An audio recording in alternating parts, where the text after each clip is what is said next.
Problema mo din ba ang mataas na uric acid? Nais mo din ba itong mapababa sa natural na pamamaraan? Kung ganon, para sa'yo ang video na ito. Sa video na ito ay ibabahagi ko ang mga natural na halamang gamot na maaring magpababa sa uric acid upang maiwasan ang pananakit ng mga kalamnan at mapigilan ang gout at arthritis. Normal sa isang tao ang magkaroon ng uric acid. Ngunit ang sobrang pagkakaroon nito ay lubhang delikado dahil kapag hindi ito nailabas ng ating katawan, magdudulot ito ng iba't ibang uri ng karamdaman, kagaya ng sakit sa bato, abnormal na paghinga at gout, na isang uri ng arthritis na nagdudulot ng sobrang pananakit. Marami ang itinuturong dahilan bakit tumataas ang uric acid ng isang tao. Ilan na nga dito ay ang hindi balanseng dieta, stress, katabaan at komplikasyon sa iba pang mga karamdaman. Narito ang ilan sa halamang gamot na maaring magpababa ng uric acid sa ating katawan. Parsley. Ang parsley ay isang natural diuretic na makakatulong sa katawan upang alisin at mailabas ang labis na uric acid mula sa daloy ng dugo. Ito ay sa pamamagitan ng iyong kidney at urinary tract. Dahil sa diuretic effect ng parsley, ito ay nakakatulong na mapadalas ang pag-ihi na maaring ilabas ang sobra-sobrang uric acid sa katawan. I-blend lamang ang dahon ng parsley at inumin ito araw-araw. Malunggay. Ang malunggay ay may kakayahang pahupain ang sintomas ng pananakit ng rheuma o arthritis.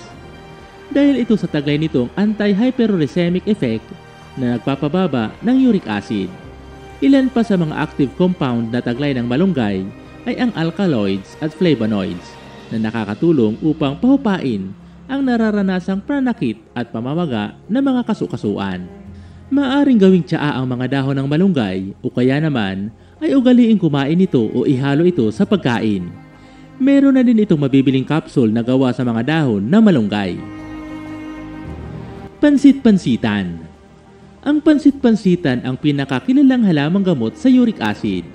Ito ay mayroong taglay na hyperuricemia o anti-uric acid. Ang halamang gamot na ito ay inirekomenda maging ng Department of Health dito sa Pilipinas para sa uric acid. Kilala rin ang pansit-pansitan na nagpapababa ng uric acid sa dugo. Nakakatulong din ito para magamot ang pamamaga ng kasukasuan, gout at rheuma. Kumuha lamang ng 2 hanggang 3 tasa ng pansit-pansitan. Isama ang ugat at saka ito pakuluan sa 1 litrong tubig. At inumin ito araw-araw upang mailabas ang sobrang uric acid sa katawan. Dahon ng bayabas. Ang katas ng bayabas ay malaki ang pakinabang para makontrol at mabawasan ang uric acid sa dugo. Pakuluan lamang ang mga dahon ng bayabas at inumin araw-araw upang mailabas ng katawan ang sobrang uric acid sa pamamagitan ng madalas na pag-ihi. Kalamansi. Ang kalamansi ay may kakayahang i-neutralize ang uric acid sa katawan. Bukod dito, ito din ay mataas sa vitamin C at antioxidants.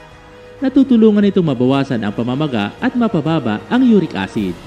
Nakakatulong din ito para mailabas ang toxins at pinapalakas nito ang immunity para labanan ang iba't ibang impeksyon.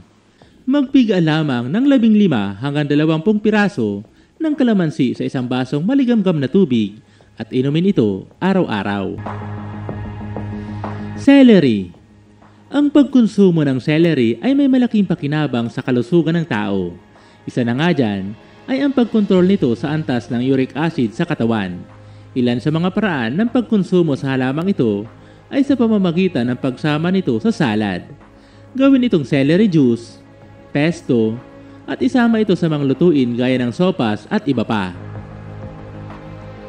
Ang mga halamang gamot na nabanggit namin ay ilan lamang sa maaring makatulong upang pababain ang uric acid o pagkakaroon ng gout. Upang lubusang bumaba o mawala ang ganitong kondisyon, magkaroon ng balancing diet at umiwas sa mga ipinagbabawal na pagkain. Magkaroon din ng aktibong lifestyle upang huwag dapuan ang iba pang mga karamdaman. Ang mga natural na halamang gamot na ito ay ilan lamang sa mga natural na halamang gamot na maaaring makatulong upang mapababa ang uric acid sa katawan at mabawasan ang pag-atake ng pananakit ng kalamnan, gout at arthritis. Ano ang masasabi mo sa mga halamang aming nabanggit sa video na ito?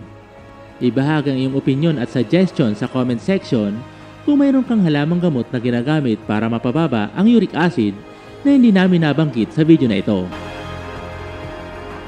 Ito po muli si UCL. Maraming salamat po sa panonood. Hanggang sa muli po. God bless.